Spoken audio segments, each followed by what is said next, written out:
Hello, everybody, and welcome back. My name is Jesse Benedetti, and we are going head first into this Costanza experiment.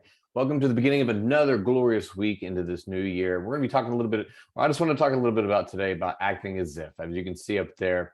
And what I basically mean, or what I mean is you think of whatever goals that you have. You think of whoever you want to become, whatever things that you want to do better in your life, and you need to act as if you're already there instead of waiting to get there and then all of a sudden changing your habits or changing your mindset.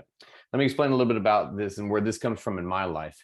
When I was younger, growing up in the dance business, I was in the dance business since I was 18 years old. So starting back in 1998, I started in the dance business, and my goal from the very beginning, well, my goal at the beginning was just to get a summer job, and then that summer job turned into a career and part of my life, and obviously it goes on from there. The rest is history. But what happened was in that first 3 months or so, within that first 3 months, I was introduced to the competitive world of ballroom and Latin dancing. And that's really what sold me on staying in that. I love to compete with myself, compete with others. I love to do things and to better myself, whether it's mentally, physically, psychologically, emotionally. I like that challenge of things. And dancing seemed to be the best. I had no musical background. I had no dance background before then. I started from scratch, nothing before that. The most musical talent I had was in 6th grade. I played the clarinet for 6 weeks and I quit because I didn't enjoy it, so didn't do it. So that's my basis in the background from there. So I knew I had to work hard. I had to work really hard. And I thought if I just worked hard, then I'd get there. But it's not just working hard. It's that understanding of working hard and smart. You have to work hard, but you have to be working hard at the right things. You have to be doing the right things. And I thought if I just practiced a lot, that would win. Well, 1 year went by, 2 years went by, 3 years went by, 4 years went by, and the years kept going by, and I was not coming close to winning. I wasn't winning anything, actually. I was coming in last place all the time. And then I just assumed that maybe it's a political game in the dance world. It's, I'm new and I'm green to the dance business, and they had to pay my dues and all these other things that you tell yourself after years and years of failing. And that's what happened. Then in 2005, I believe it was 2004, I had a coaching with who became my future coach, one of my coaches, and that helped me really achieve a lot of things. But anyways, I went for some routine for choreography. First time coaching with getting coaching from choreography from this guy. And at the end of the coaching, I said, I'm going to work hard. I'm going to get all this stuff. And he sat me down and he was pretty blunt. And he said it a little bit differently than I'm going to say it right now. But he basically said, listen, you're too fat. You look like a young kid and you're too overweight. That's not how a champion should look. When people judge you on the dance floor, because it is very subjective, judging, right? It's your opinion of who you think is the best out there. They want to see someone who looks like a champion, and they want to see an adult. When I completely shave all of my face and it's nice and bare, and especially when I was in my young 20s, I look like a little kid, right? So he said, my suggestion is you need to lose weight and you need to grow a goatee at the time.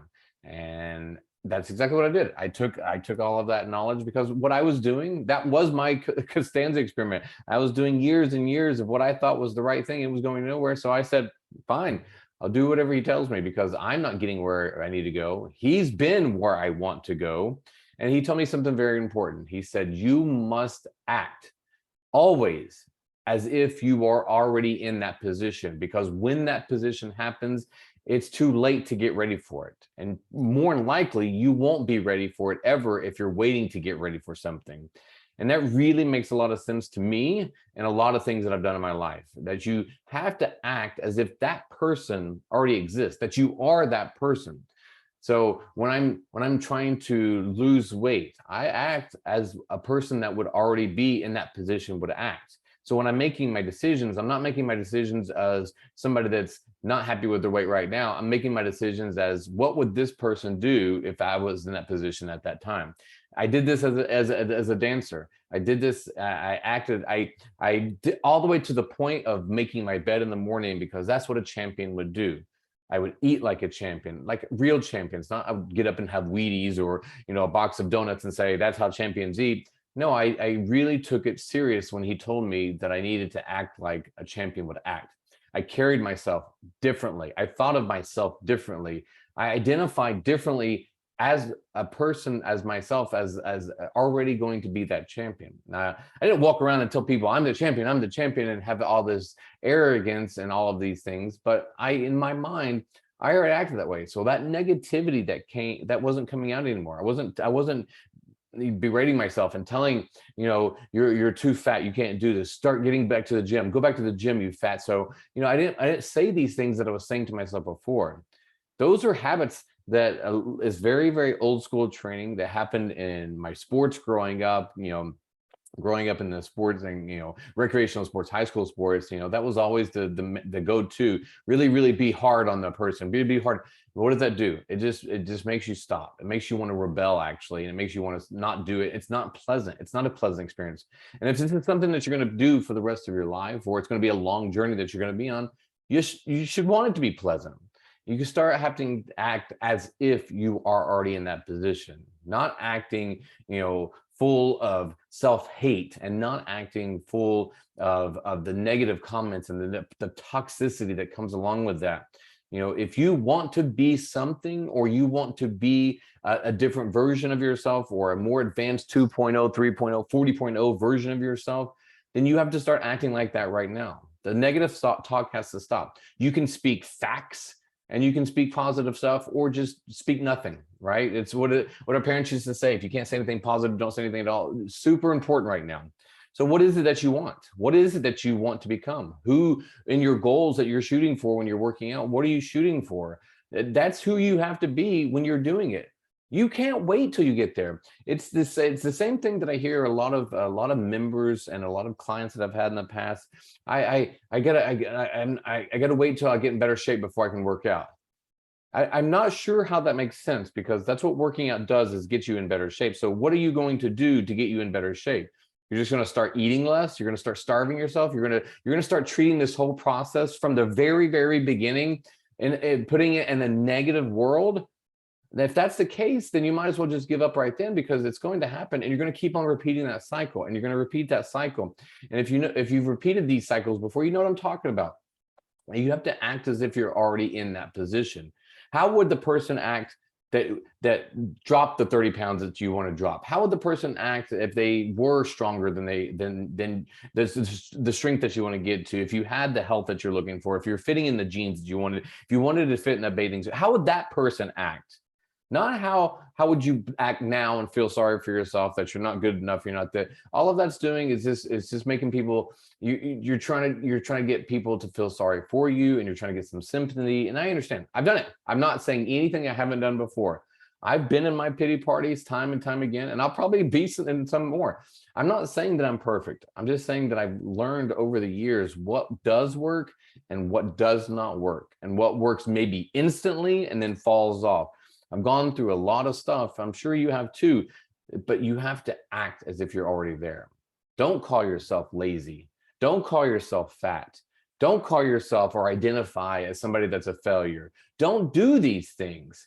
You're already setting yourself up. It's already a hard journey. It's already a hard journey as it is. So you're already setting yourself and making it much harder by doing them. You're not a bad person. You're not a bad parent. You're not a bad person at your work. You're not lazy. You're not all these things that we tell ourselves and we reinforce and reinforce, because at the end of the day, what's going to happen is you're going to make sure that you are always right with what you think that you are.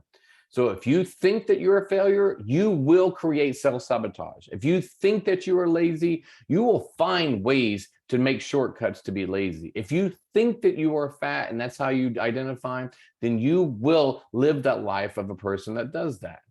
Now, if you want to be the other stuff, then you start thinking like that. You start acting like that. It takes little incremental steps along the way. But I promise you, even 100 many steps that are just moving 1 centimeter at a time is still going to move you forward a lot more than if you keep having to restart,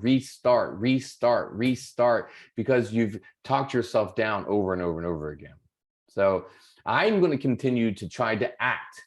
Right now, going through my own stuff, my own weight loss, my own journey, and my own stuff for the beginning of the year, what I'm trying to do, my Costanza experiment, all these other things. So I'm dealing with some roadblocks already in this first few weeks of the year. I'm sure you are too. But what does that person act like? How do they think that's already succeeded? How do they feel when they've already succeeded? Because I promise you, if you can act like that right now, start to think like that right now, and it's not a switch. It takes time and it takes effort and it takes work. But the sooner that you start doing it, the sooner and the closer that you start getting to that goal and the other goals that are waiting for you. So I hope that helped. If you need some more help, just reach out. Let me know. Otherwise, I'll see you again on the Costanza Experiment. Have a good rest of your day. Peace out.